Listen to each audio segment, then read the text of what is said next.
এই ব্লগে আমি বেশি কিছু বলবো না। আজ আমি নিজের গ্রামের বাড়ির প্রত্যেকটা সৌন্দর্য প্রকৃতির যেটা আমি ফিল করি সেটা আজ সকলকে জানাবো। যেহেতু বেরিয়েছি সকালবেলায় দিদার কাজের জন্য ফুল নিতে, এর বাড়ি তার বাড়ি, তো সেটাই, এর থেকে বেশি কিছু বলবো না। এবার আপনারা অনুভব করুন প্রকৃতির সৌন্দর্য, পাখির আওয়াজ, প্রত্যেকটা কিছু।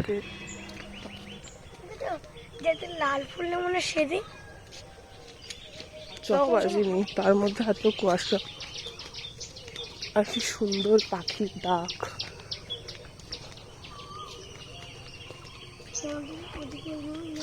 না, কি সুন্দর পাখিটা, এটা এই পালিয়ে গেল। এই জন্য যাইনি বেশি দূরে। এই ফুলগুলো নে, কোনগুলো? এই সজনে দাদার গাছ আছে।